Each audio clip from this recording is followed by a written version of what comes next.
So this is the Sunday Symposium, and we are welcoming Ida Egli and Kosta to the session today. Ida has written a new book based in part on experiences that Kosta has helped her understand in Greece, Krisanthi War. And this is not Ida's first book. I got introduced to Ida with her book on No Rooms for Their Own, which was a great piece on California women back around the time of the gold rush and just after in the Sierras. So with that in mind, I'm going to turn it over to Ida. Thank you, George. And thank you, Sunday Symposium, for inviting us to speak. And thank you to all of you out there who are joining us. It's good to be here. We'll answer questions at the end, so we're asking you to hold your questions, but we'll stay as long as people have questions. So when Kosta took me to Greece for the first time in 1985, at a big family dinner, someone brought up World War II. And it somehow leaked out that Kosta's father, Vasily, had been taken from his carpenter shop in Paradisi Roads and forced into labor at a mountain chalet being built for Mussolini and his cadre at Profitilia. We had heard nothing about this, so later that evening we questioned him. Why hadn't he spoken of it? Too painful, he said. His friend had died applying tiles to the hotel there. He slid off the roof. Months later, Kosta's Thea Zafiro mentioned that in the square at Paradisi, Kosta's village, during the war, 7 local men had been hanged for minor offenses, probably hiding food. That initiated a 20-year quest to understand the war in Greece, to understand why the rest of the world, like us, knew so little about what the devastating effects Greece endured in the war. Then in a village on Carpathos, and again later a port town in Kefalonia, we ran across monuments to women who had fought in the war. Women? Another big question, why had women needed to fight? We now know many of the answers to these questions, and I've tried to present the truth of what happened in my novel, Krisanthi War. And now we'd like to enlighten you about some of what went on in Europe and Greece during the war. To begin, we need to understand Greece's long history of war and Greeks' determination for eleftheria, freedom. Kosta? Thank you, Ida. Since Ida's novel, Krisanthi War in Hitler's Greece, is about 3 women in Greece during World War II, I thought it would be worthwhile to explore what was the impact of war on Greek character, civilization, and history. Because in Greece's 4,000-year history, war plays a major role, a major part. Of course, we know that war is hell with much death and destruction. But there is also other kinds of war. There are just wars occasionally, wars for liberation, wars of independence, defensive wars, wars for freedom, as Ida said, eleftheria. For the Greeks, throughout their history, they made positive lessons from these wars. Positive energy was drawn from these wars. Let me explain. Let us start at the beginning. In ancient times, 2000 BC to 31 BC, there was almost constant civil war. There is constant civil war for the following reasons. The Greek land is small, the size of the state of Florida. On this land, there are many mountains. On this land, there are few fertile plains, very poor rocky soil. On this land, there are no navigable rivers. Greece also contains over 6,000 islands, but only 227 of them are inhabited. Therefore, this constant jockeying for power, therefore the dominance and control that these early Greeks tried to achieve, doing a lot of land grabbing. All this yields many civil wars. From 2000 to 1100 BC, the Minoans fought the Mycenaeans for dominance and control. from 1100 to 700, there was the feudal age. Sparta, Argos, Pylos, Troy fought each other for dominance and control. From 700 to 340 BC, there was the rise of the Greek city-state, the rise of the polis, where Athens and Sparta fought the destructive Peloponnesian War from 431 to 401 BC. And of course, from time to time, Thebes and Corinth and other Greek cities were involved.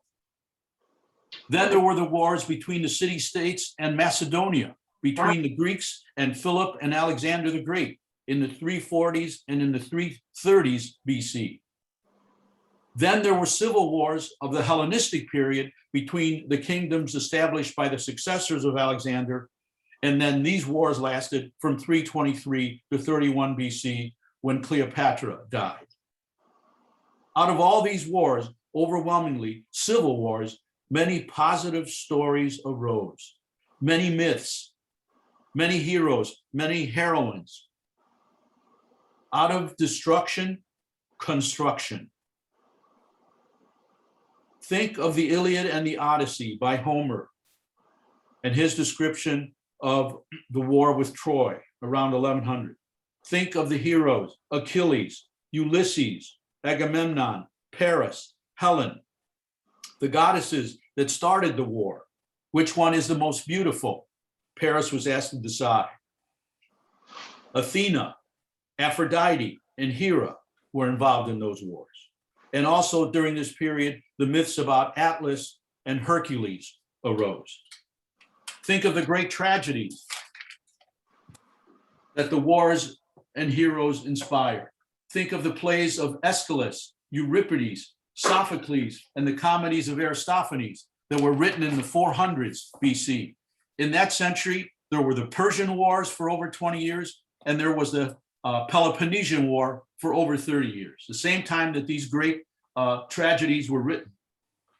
The philosophers and the philosophies of thought that try to explain and understand man's action against man. Try to explain war itself. You have also the schools of thought evolving.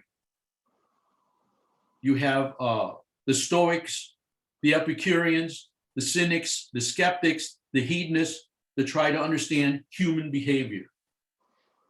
We also have the rise of Greek art and Greek sculpture.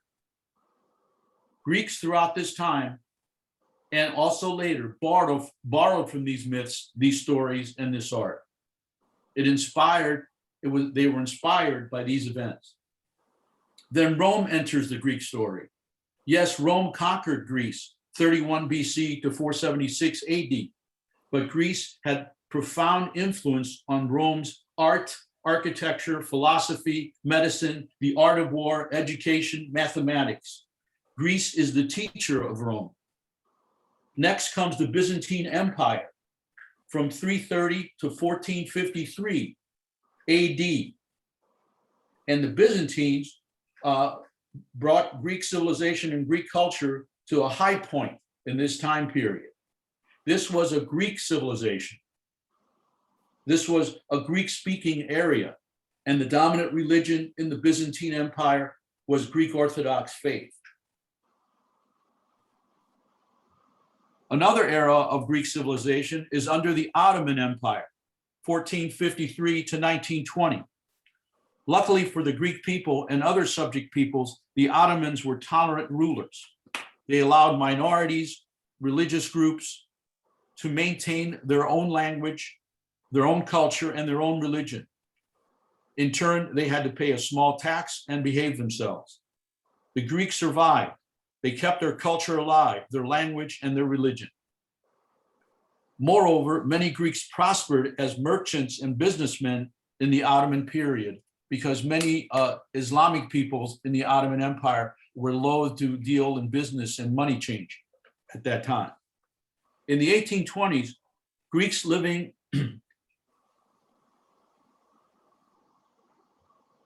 in Vienna and Greeks living in the southern parts of Greece decided to come together and stage a revolution, which yielded them in the late 1820s the first Greek modern nation, the first Greek modern nation for over 2,000 years. And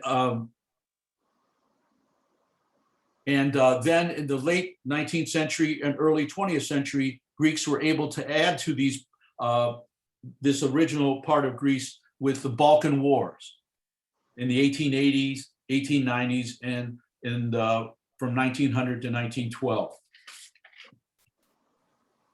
This history, their struggles, this love of Greek culture is captured beautifully in Ida's novel by the scene of Krisanthi's father, the character Argos, explaining the meaning and significance of an ancient Greek urn to Maria, Calliope, and Krisanthi, our own ode to a Grecian urn. More on Greek history later. Ida? Thank you, Kosta. Before I read this little passage, I wanted to say on the personal level, through interviews and research, here's what I came up with about how Greeks survived in that period, based on what Kostas just said. It seems like as soon as the war began, Greeks began drawing on something like inherited memory. Greeks hunkered down. They remembered the stories of earlier wars, of how their ancestors survived, where they had hidden food or dug cellars, where to hide during a raid and where not to. They joined the resistance in good numbers. If they could, they went out to the islands where there was less pressure and fewer troops. They planted every inch they could into vegetable gardens. When summer came, they dried apricots, peaches, figs, tomatoes on the roof, garlic and onions, beans, etc. They salted fish and meat, goats and sheep. They slaughtered everything because if they didn't, the Germans or Italians would take it. They took donkeys away from the village to save them or brought them indoors at night. They kept bees for honey. They gathered spices and herbs for food, tea, and medicine. When the Germans put up broadsides forbidding the hiding of food on penalty of death, Greeks went into full-scale hiding mode. They hid, as one man said in Lindos, he hid his food in his mother's grave. He took out his mother's body, put her bones in the ossuary under the Greek Orthodox Church, and stored his food there. Another man said he stored his underneath his boat down by the quay. They trusted no one except family. They did not talk about where their food was because there were spies in every village and every neighborhood that the Germans or the Italians were blackmailing. They assumed no debt.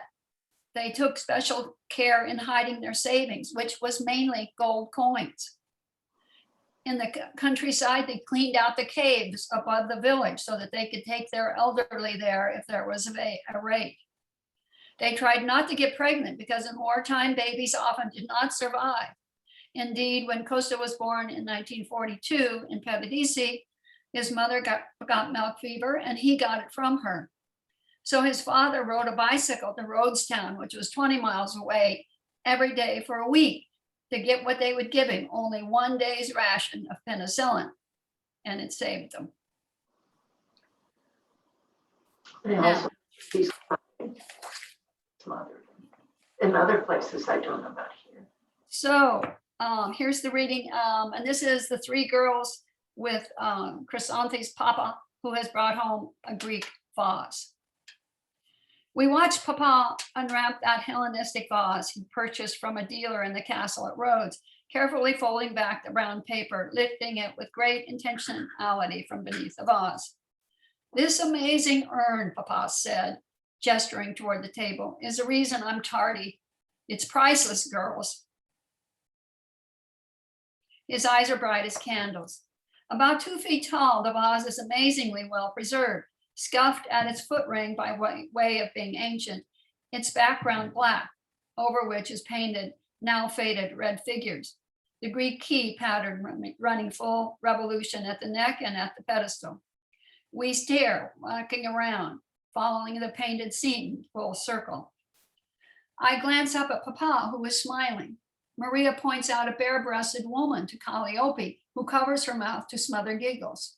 Neither wants to bring attention to the naked man in the chariot, who wears an odd cape and whose penis is prominent.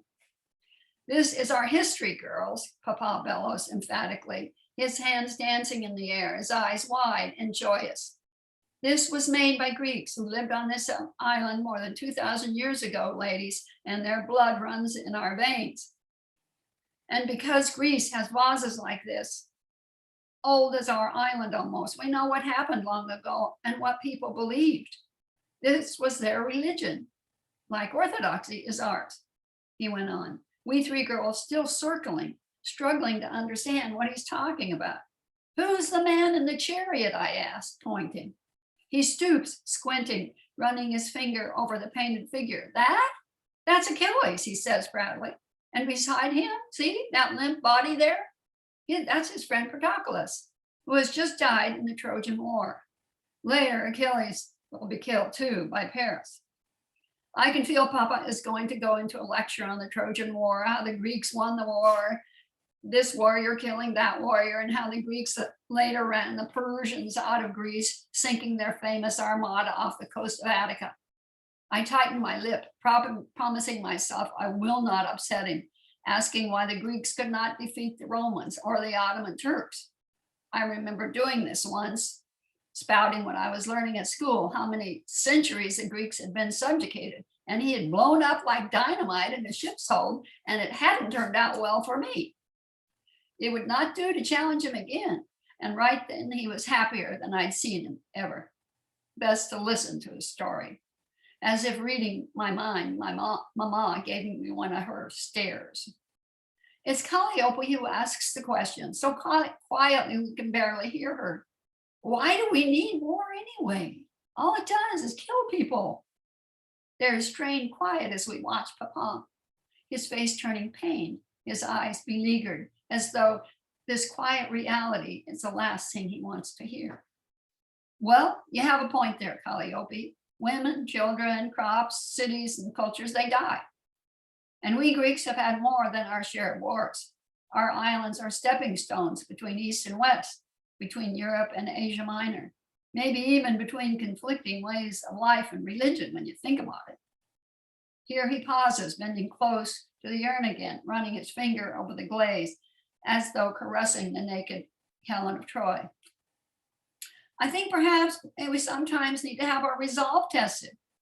We can see he's talking to himself mostly, attempting to answer Calliope's question for himself, remembering perhaps the want and waste of World War I. He touches where the chariot race seems to run in motion, Achilles in the chariot, Ajax, Odysseus, and Hector standing in fighting armor.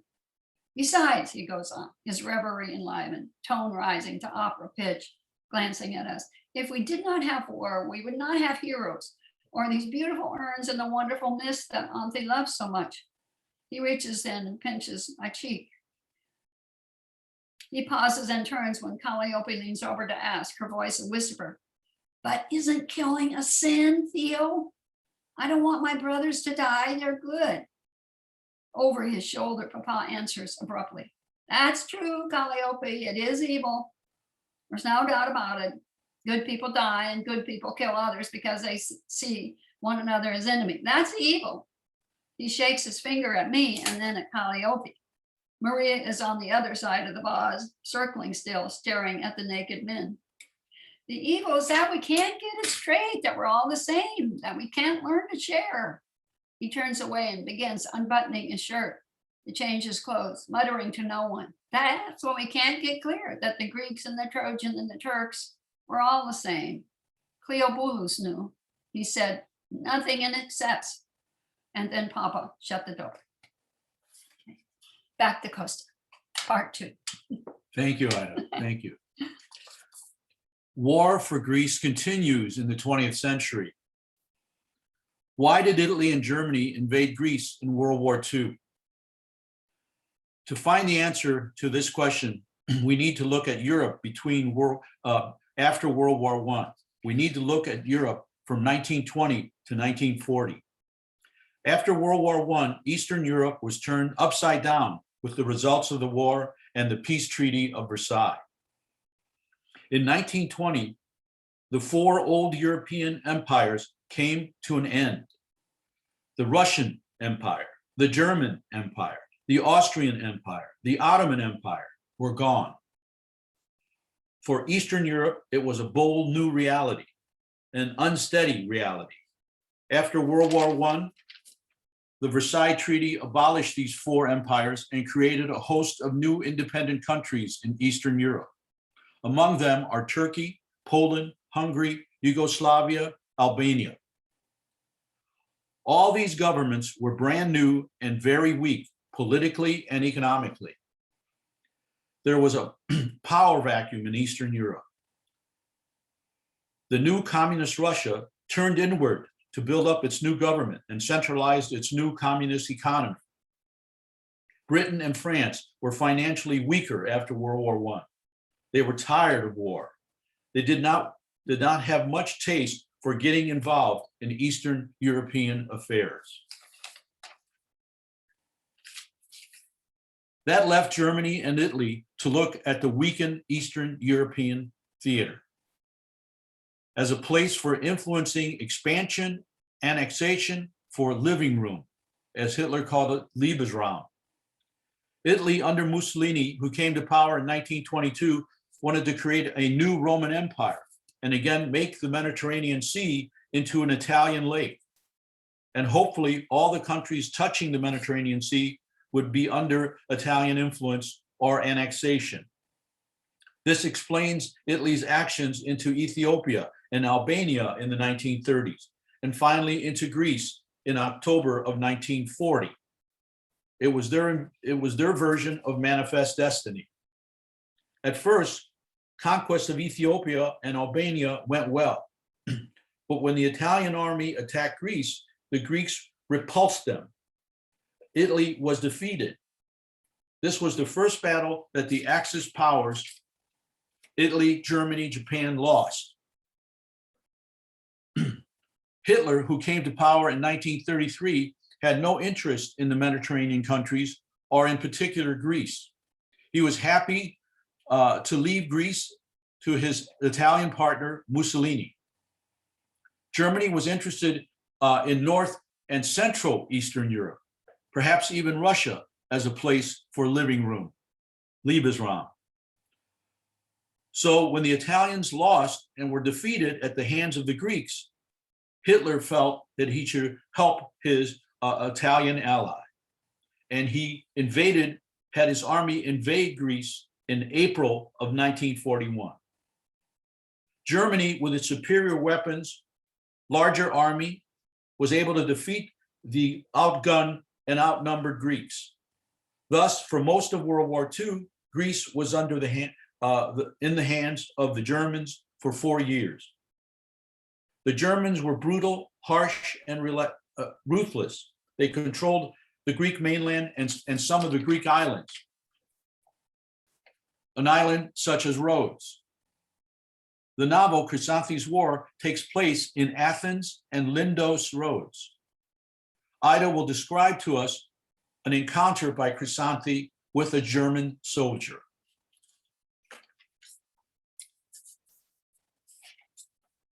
Okay, before I do that, I just want to say a little bit about the personal again, taking off on what Kosta is saying, that the Greek army repulsed the Italians, but that Hitler came to his rescue in April. Interestingly, Hitler praised the strategy and the valor of the Greeks publicly.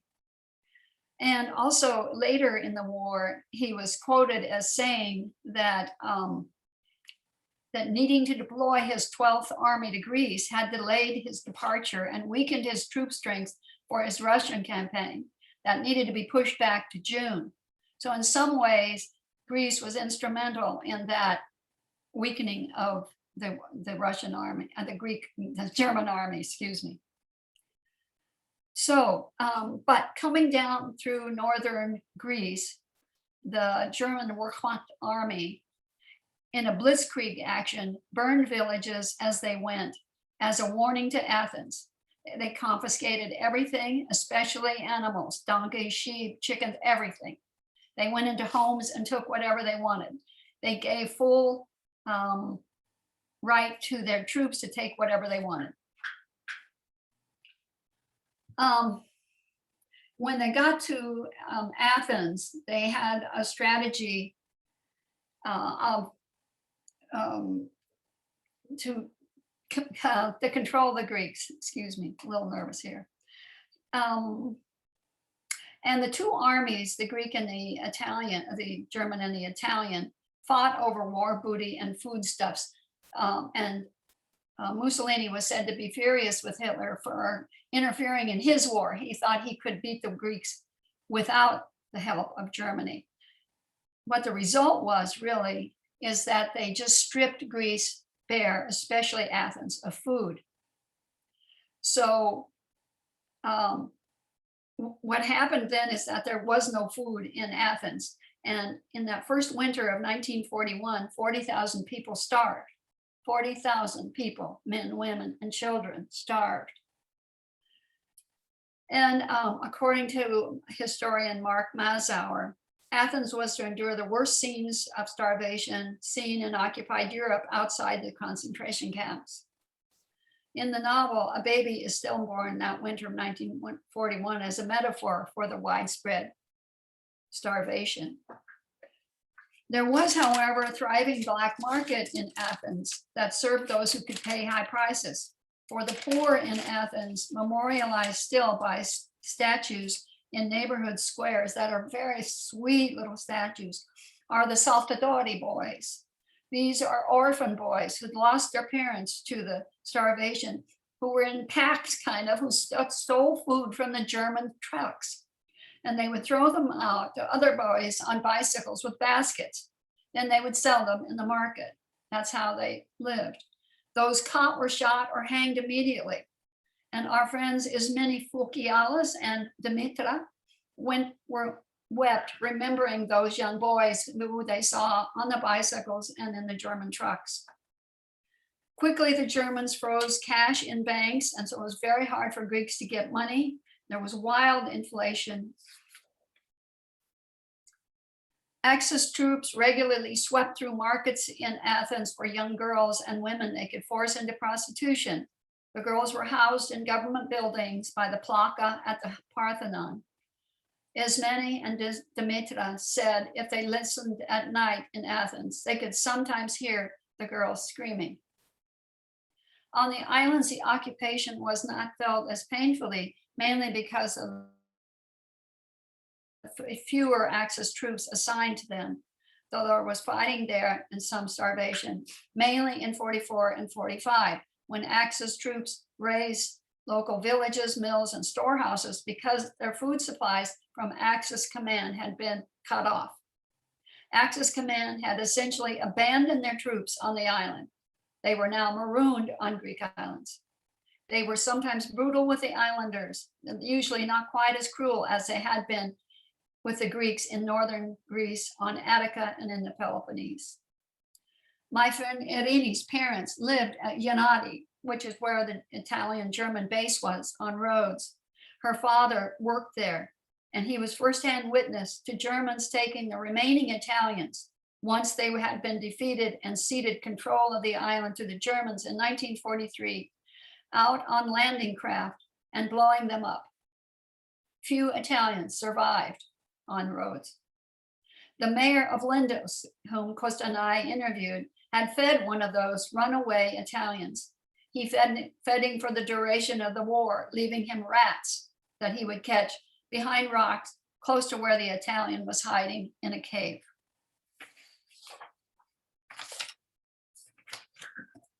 Now, a little encounter here.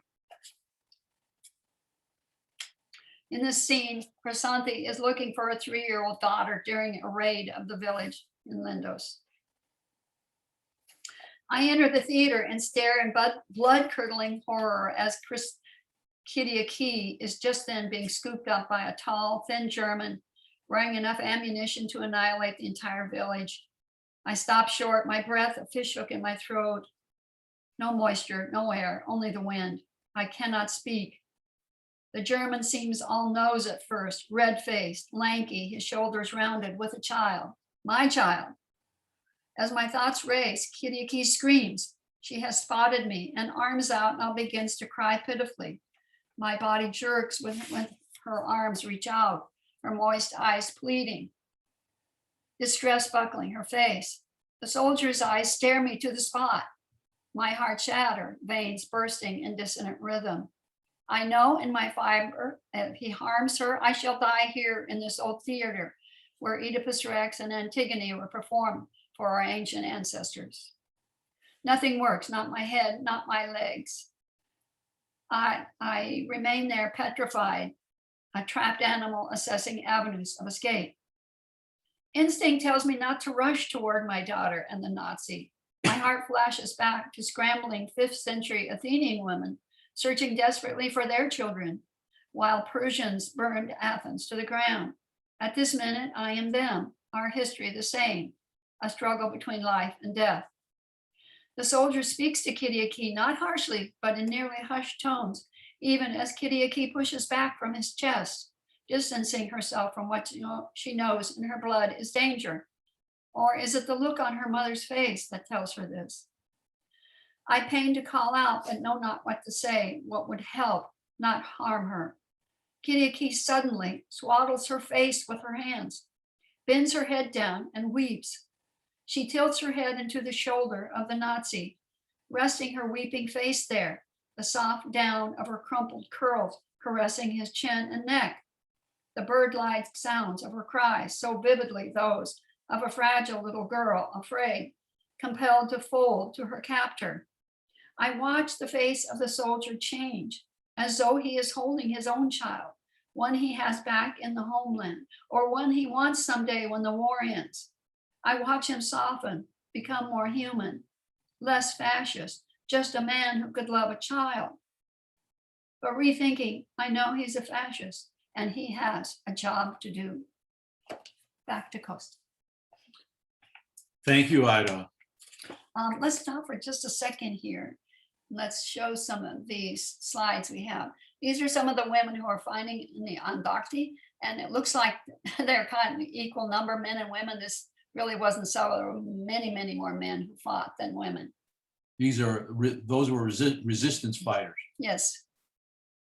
These are scenes from 1941 in Athens. These are the children who are starving there on the left, waiting, hoping to get food. And on the right, these are protesters early on in the war, men and women both, who protested, and the Nazis did not, just shoot them down, which is interesting. This is in one of the villages on the way through the north, where on the left, the Germans are shooting all the men in the village, and the men are on the right there, some of them. This is a family who has been burned out in one of the villages. They're still living in their house, and it's a mess. And on the right is a village that's been burned out, and the writing says, "What have you done for your country lately?" On the left here is a family who's living outdoors because their home has been burned. And on the right, this interesting photograph is of factory workers in Athens being taken, and they'll be trained to go back to Germany and work as slave labor in factories in Germany.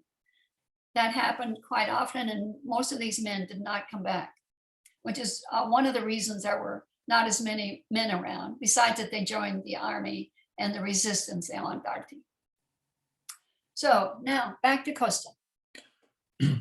Greece, steadfast and changing, 1940s to the 1980s and beyond.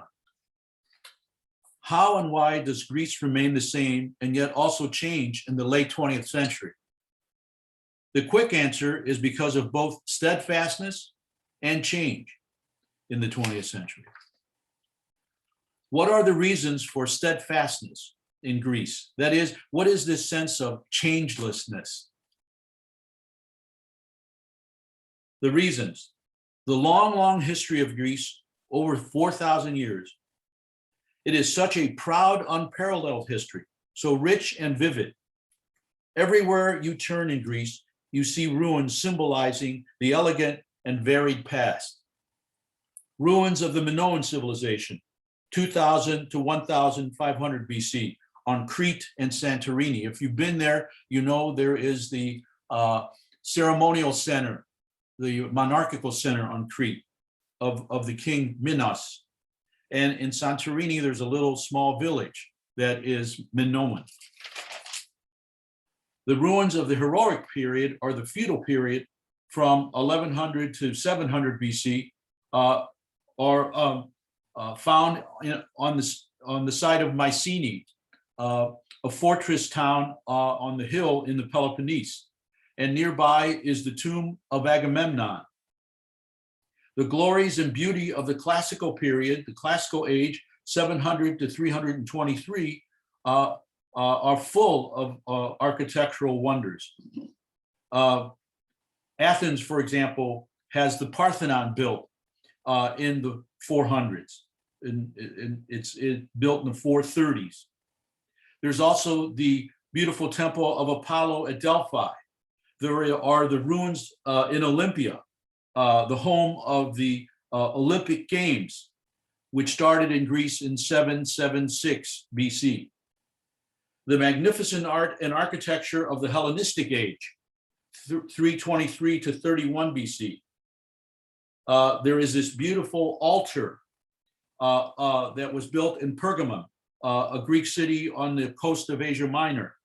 It's been rebuilt and it's intact in the museum in Berlin. The winged victory of Samanthrice is in the Louvre. That's the statue you see at the top of the stairs if you've been to the Louvre. There is the Colossus of Rhodes, which no longer exists. There is the Venus, or more correctly, the Aphrodite of Milos, which is in the Louvre. There is the Laocoon of Rhodes, found in the Vatican Museum. And the Apollo Belvedere, a magnificent statue, also in the Vatican Museum. Another reason for steadfastness is the land. Agriculture has been a way of life for 80% of Greeks for thousands of years. Greeks have an absolute bond with the land. The grapevine, the olive tree, and the vegetable garden are forever everywhere, along with the ubiquitous goats and sheep and cats. Another reason for steadfastness is the sea, the wine dark sea, as Homer called it. The beauty of the Aegean cobalt blue is unbelievable. Fishing and sponge diving, a constant way of life.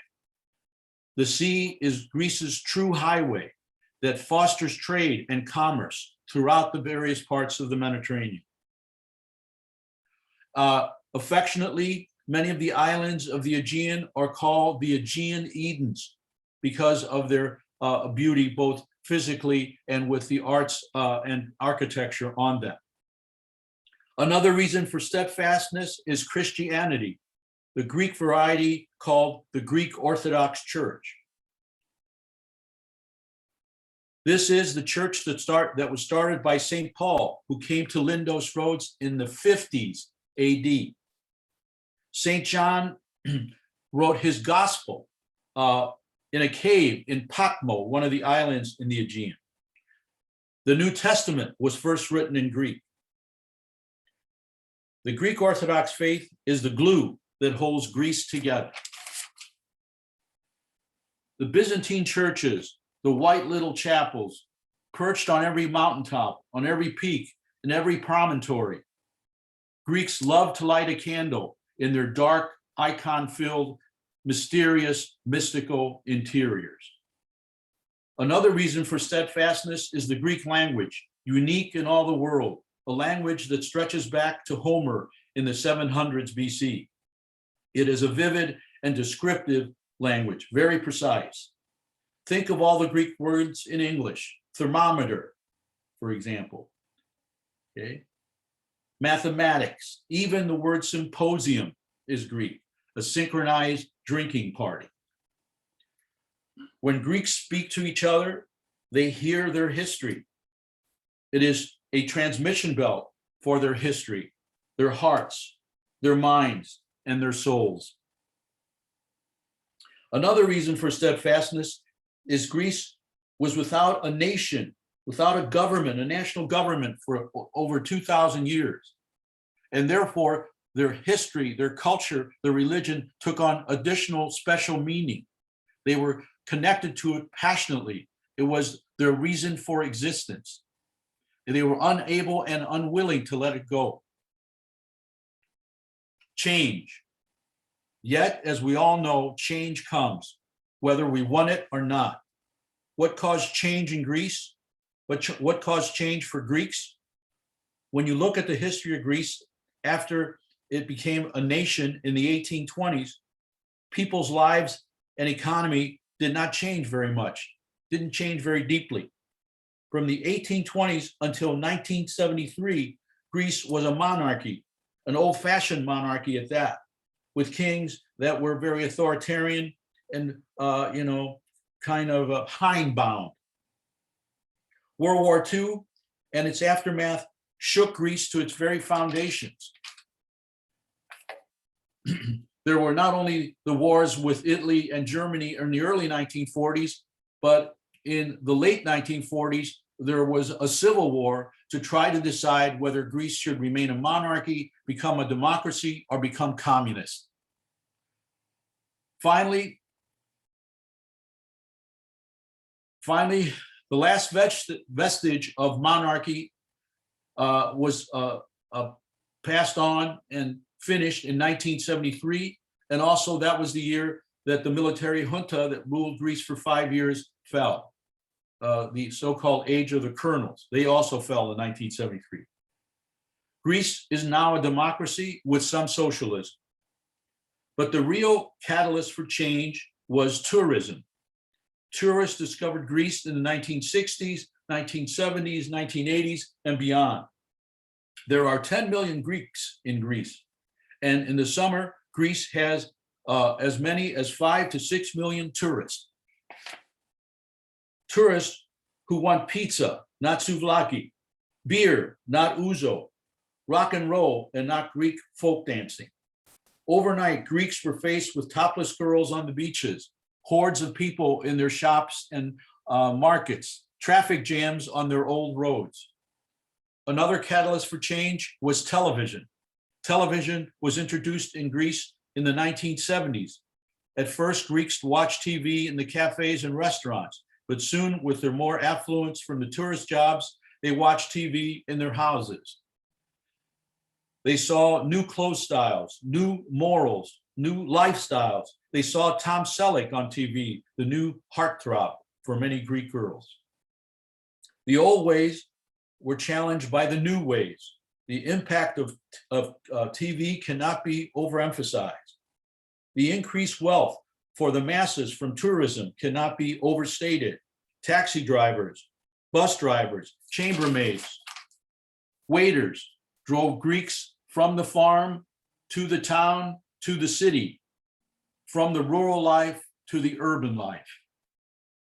A synthesis of steadfast and change, another Greek word, synthesis. A coordinated coming together. Of course, the past does not disappear. Of course, the present is everywhere. But ultimately, you have a synthesis, a merger of old and new. Nothing symbolizes this more than the Greek crowds that attend the various panegyric church festivals all over Greece throughout the year. Greeks had panegyrics in ancient days, and they have them today.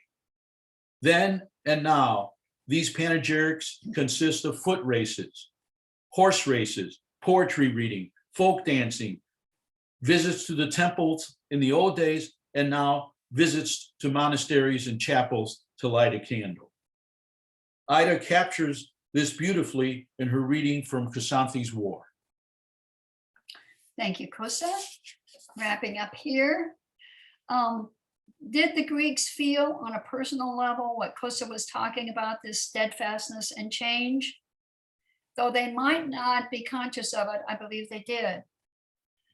From the interviews we conducted, nearly 100 in Greece and in St. Louis too, with Kosta's relatives, they were clearly steadfast Greeks through the war in something they drew from a realistic acceptance that war comes and goes. They seem to draw that from inherited memory. Their long history, culture, and religion, yes, that bound them together, as did the whitewashed rock houses and hotels. The blue trim on Greeks' houses is the blue of the Greek flag. When they were occupied, it was also a sign of steadfastness that they were definitely Greek. The donkeys and the cats that got them through the war, the delicious organic food that sustains them. On Karpathos, our friends Thoxia and Milas live in a rock house that is 500 years old. Outside, they have a turnstile circle for the donkey to separate the wheat from the chaff. They have roaming goats and a lamb, a 300-year-old well, a plastered stone oven from about the same circa.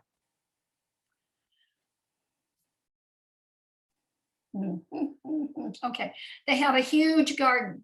They have wheat growing on the rocky hillside behind the house. And of course, they have lots of birds because Greece is on the migratory path north to south.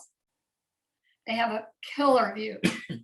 Inside the house, there are 3 rooms only and a hot plate.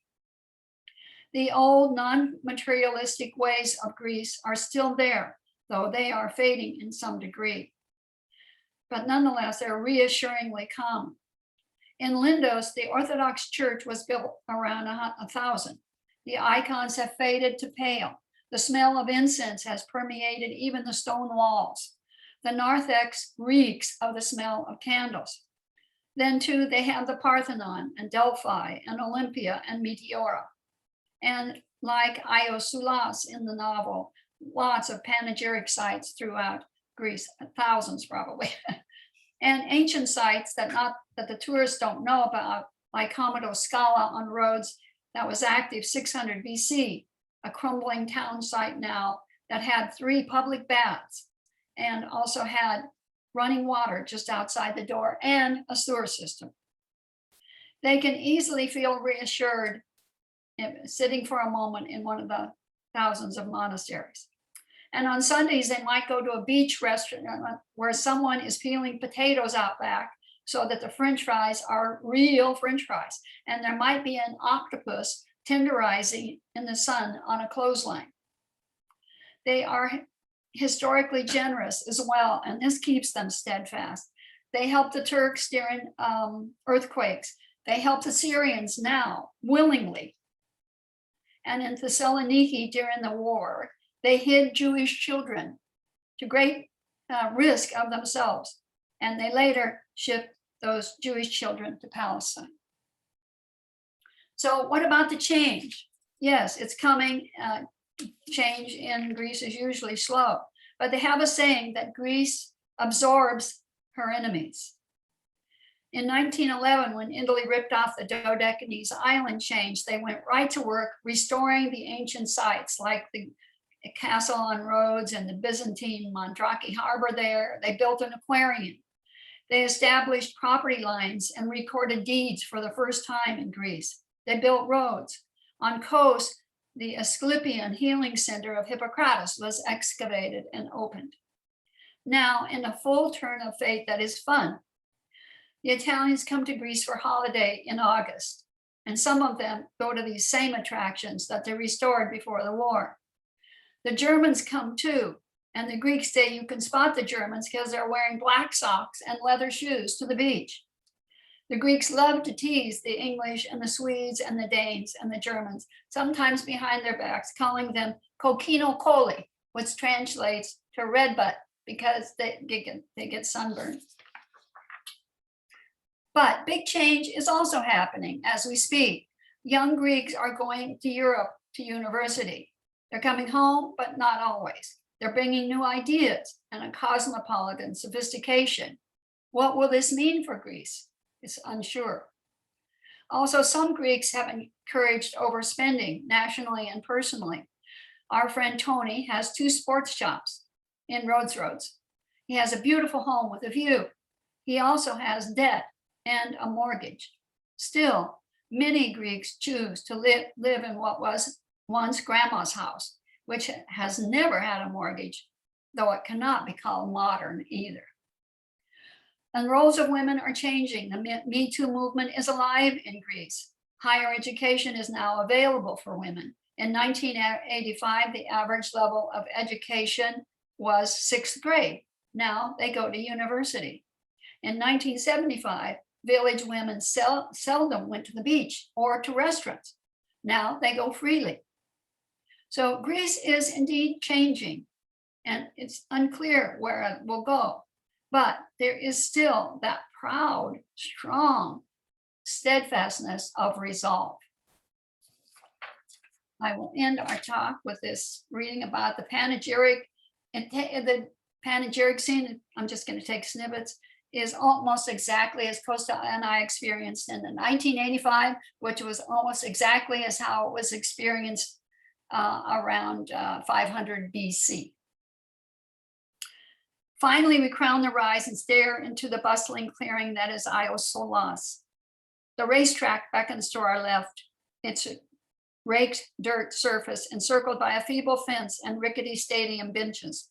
Jockeys lead around skeletal horses. Young relay runners stretch their calves.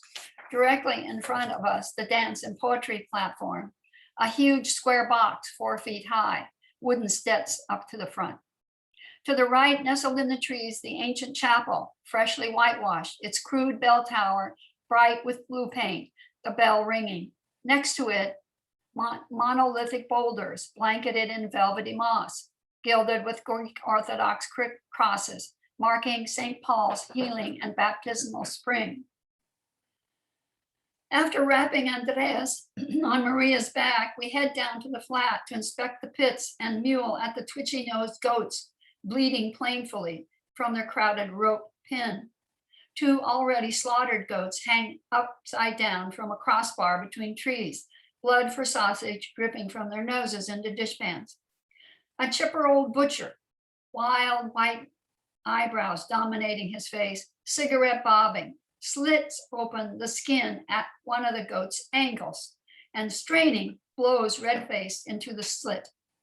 Miraculously, the cadaver inflates to a furry balloon. Children shriek, hopping about, swiping at connective tissue with his knife. The butcher skins the animal before his cigarette burns down and then begins sawing off the hooves.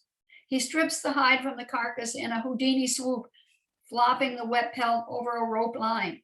Festival goers watch, children wriggling around, giggling and poking.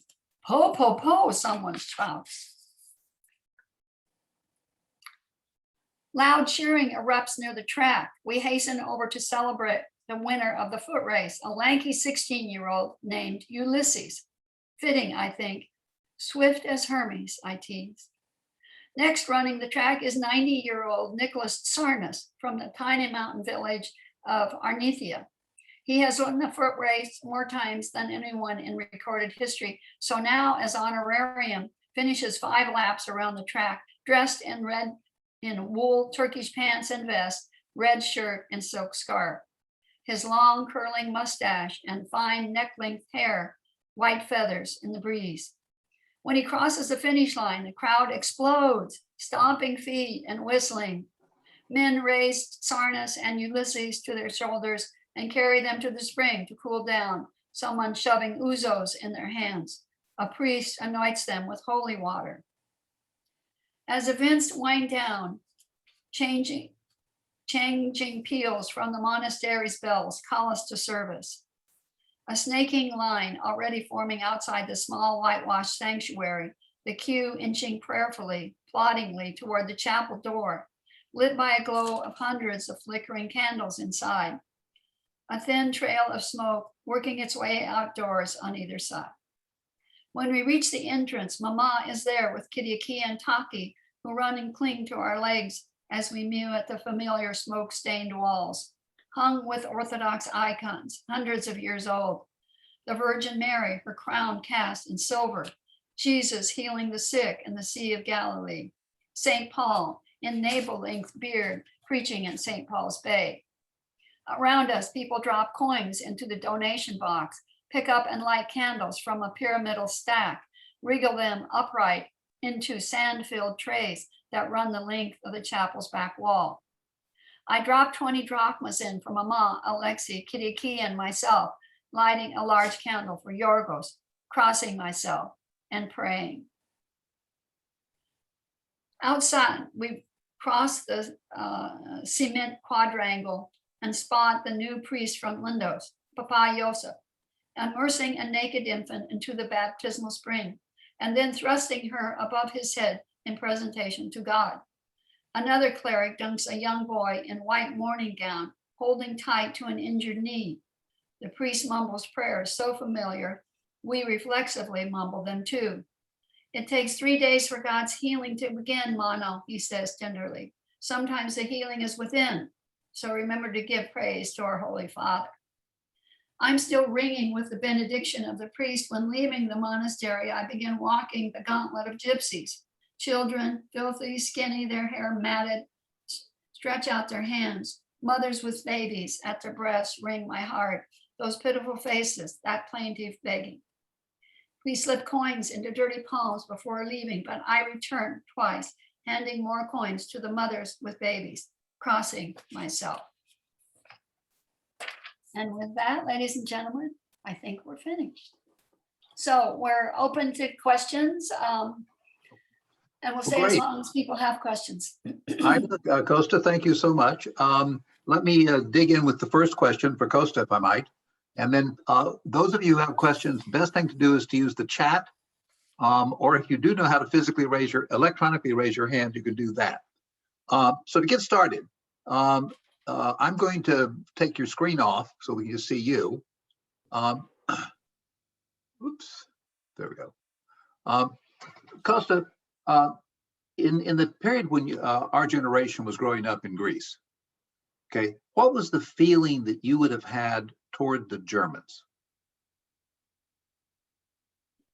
You mean in the 1930s and 40s or post 1950? Well, I don't think of you as growing up in the 30s and 40s. If you're like me, you grew up in the 50s and 60s. Okay. Well, for me, individually, personally, my parents and I left Greece in 1949. I was 7. And so the whole idea of Germany was far away when we were living in St. Louis, Missouri. And for Greeks that remained in the homeland,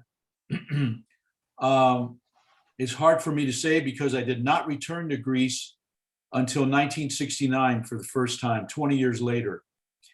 And I did not experience then any particular animosity towards Italians and Germans. And there, at that time in 69, there were only very few tourists, and usually more affluent and usually more middle-aged. Then the deluge started in the 70s, 80s, and 90s. And we returned often in the 70s, 80s, and 90s. And I did not experience, at least, animosity towards Germans and Italians. I'm sure there was some, but again, the flush of money from tourism was a great salve.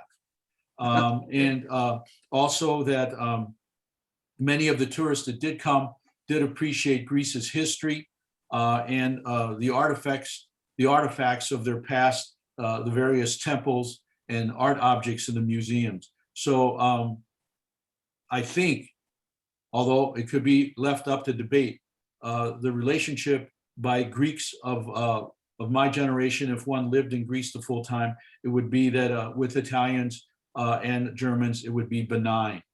Okay. It would be okay. I think the human soul, the human psyche has the ability to forgive, especially if there is affluence involved. If people are no longer hungry and no longer afraid, and they're somewhat benefiting from tourism and some level of comfort and safety, I think they become more friendly.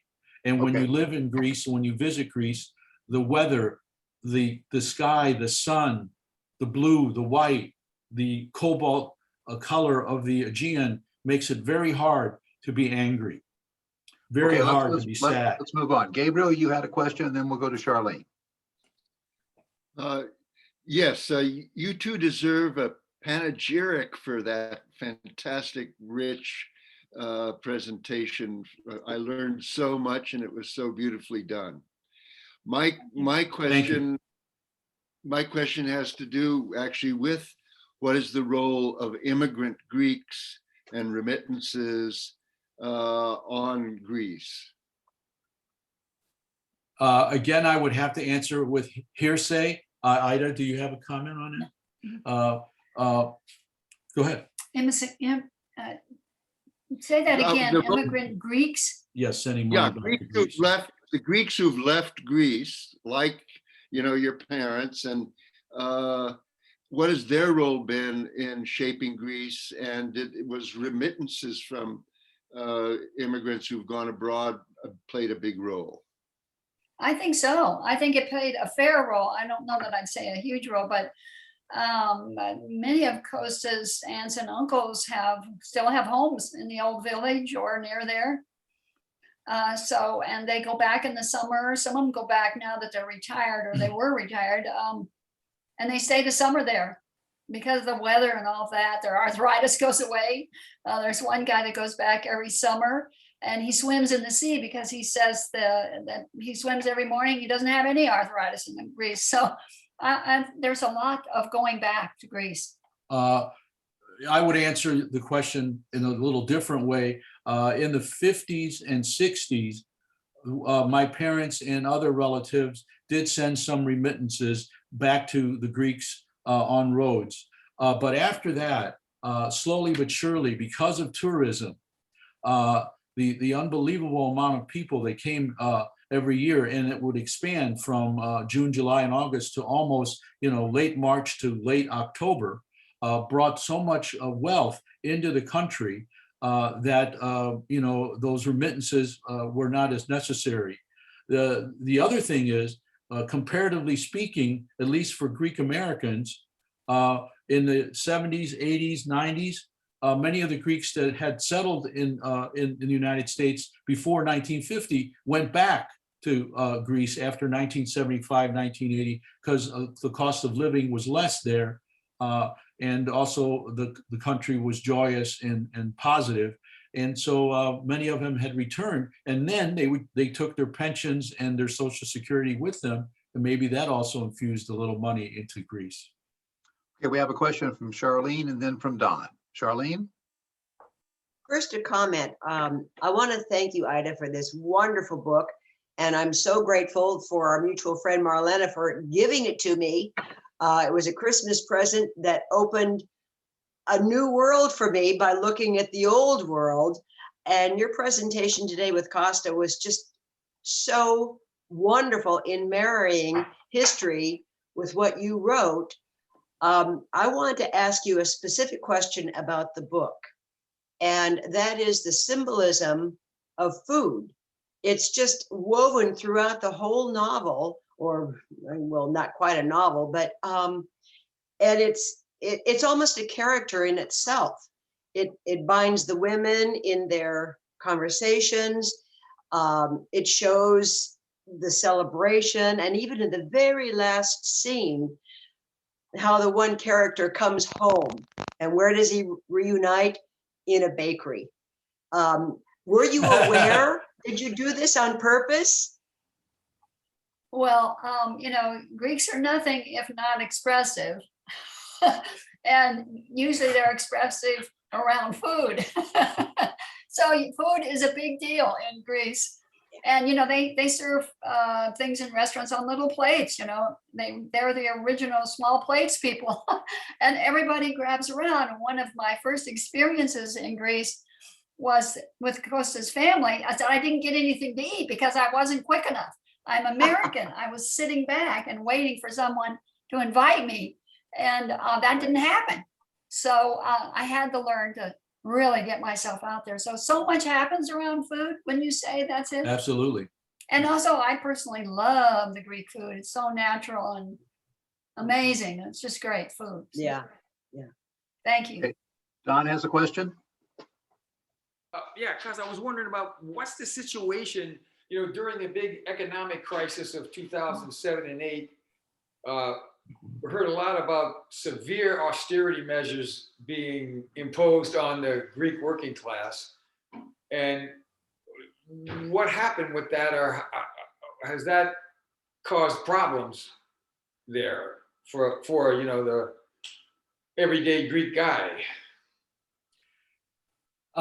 Yes, Don, yes.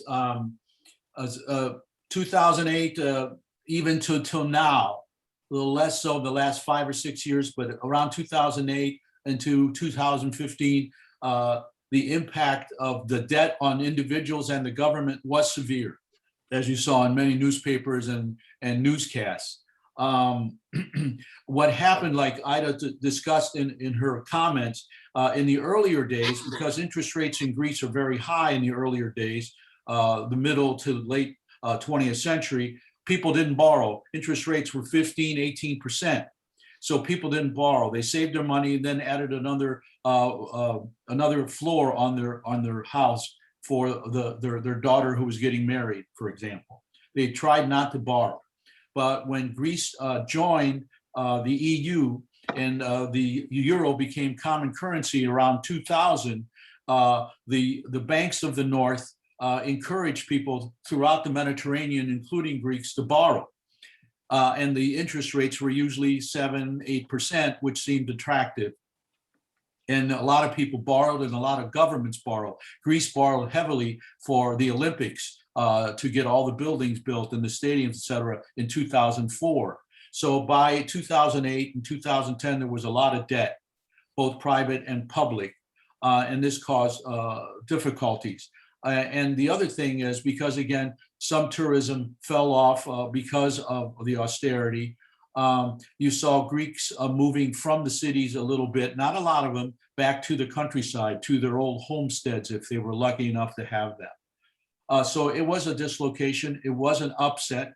And also politically, Don, as you would imagine, some of the Greeks blamed the outside. They felt that the banks in Germany and in England had pushed them to borrow. And so they felt that the debt should be restructured and some forgiven because after all, this was the problem.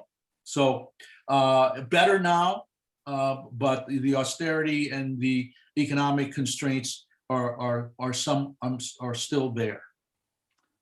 Given the question from the chat, given the wonders of Greece, and we've been there 3 times and love it. Given the wonders of Greece, why did it take the tourist industry so long to come back? You mean presently or the last 10, 15 years? No. I meant after World War II. One would have thought it would have been pretty aggressive in the late 50s and 60s. Well, it just wasn't known by the wide public. It wasn't known. It was kind of a secret. And the Guns of Navarone and a couple of other films. And then, of course, Zorba the Greek. There was some artsy, films and books that came out about Greece, Eleni, about the fight in the North after World War II. And then tourists started just peeling in. Yeah. In the late 60s, a lot of counterculture people were there. And Right. then it went more mainstream. Right. It just, it was not in the mainstream of information in the 40s, 50s, et cetera. Also, I think the residue of the Civil War of the late 40s, it was upsetting for some tourists. The tension between Greece and Turkey in the 50s and 60s was a problem for some tourists. And also then the junta was a scary dynamic from, the late 60s to the early 70s. But what Ida said is really what helped was those films, and also Never on Sunday, the play, and so on. It finally gave them enough exposure to start attracting tourists. Plus, also in the 60s and 70s, Greece appeared to be inexpensive compared to vacationing in the North, in Germany and France and England. We would have a whole big, wonderful meal with fresh fish for $5 when we first went there. So it was inexpensive. And it was also a clash between the tourists coming in, and especially the Greek Orthodox Church and the women who were worried about family values, and rightfully so, because all of a sudden there were these topless women and men, well, topless women and on the beaches, and that was really a clash. And one day I remember Kosta and I were at the beach, and there was this young Greek man in late 20s. He was laying next to this Swedish girl, and she didn't have a top on, so he was talking to her, you know. And down on the pier comes Yorgos's mother, and she's in black, and she starts saying, Yorgos, Elodo, come here. He ignores her for something like 20 minutes before she will not give up, and he finally gets up and leaves. And Kosta and I are cracking up because it was just like such a great example of that clash between the Greeks, who were not going to give up their young men to these tourists, no way, and the tourists who were there having a good time. I have a question. Yeah, go ahead. Oh, just following up on that, I'm wondering what it was like for Kosta as an immigrant child growing up in St. Louis. I know with my immigrant Swedish dad, you know, he was expected to marry a Swedish girl and really maintain that culture. And I'm wondering what that was like in the St. Louis. Was it a Greek-filled community? Were you taught to assimilate, or were you encouraged to stay very Greek?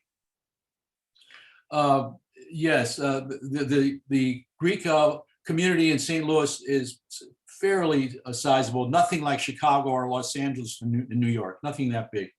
And we did have 3 churches in St. Louis that were Greek Orthodox. My own personal experiences were interesting. I might have lived in a bubble. I felt comfortable in 2 worlds. I'm bilingual. At home, I spoke Greek. My parents are a lot more comfortable in Greek than in English. And then in the American culture, I just was able to assimilate very easily. I don't remember having difficulty learning English. I did not know any English before I came over, but I didn't have an accent from early on. So people didn't know I was foreign. Only my name was strange. And so I had a dual existence, which I found and cherished. I liked the idea of thinking in Greek when Greek words popped up in English. And I liked the differences that I would go to American school Monday through Friday. And then in the afternoons, late afternoons, I go to Greek school Monday through Friday. And I like my American friends Monday through Friday and my Greek friends on Saturday and Sunday. I thought that duality was a positive. And so it wasn't any conflictual dynamic for me. It was a pleasure to have a wider view of life in the world. Okay, I have a final question, if I might, for Ida. Ida, what technique do you use in interviewing? Because if you interviewed women who went through World War II, and the things that are in the book are representative, they must have had a great reluctance to share fully with you. What technique do you use? Well, I think what happened and what helped me the most was that Kosta spoke Greek. He would ask the questions, and then he would translate for me. Some of them, like our 2 wonderful friends, Ismini Fokialis and Dimitra, they spoke fluent English. Dimitra, they were both in Athens through the war, and Dimitra had married a British soldier, and she lived part-time in London, and in the summer they lived in Greece. And Ismini was from a pretty wealthy family, so she had gone to English school, which is why I got the idea about Anthi going to English school. So I think it was that they felt comfortable, mainly with Kosta, more than with me. But I think early on, I sort of had a good connection with the women. Just, I think, because I listened to them. Some of them couldn't speak about the war. We ran into a lot of people who could not speak about the war. But we ran into a lot of others who seemed to feel it maybe even a therapeutic to talk about. Okay, well, I cannot thank you two enough for having a very informative session. And for those who may have missed at the beginning, this all keys off of Ida's new book on Krisanthi's War. Krisanthi's War. I keep saying it backwards. Krisanthi's War.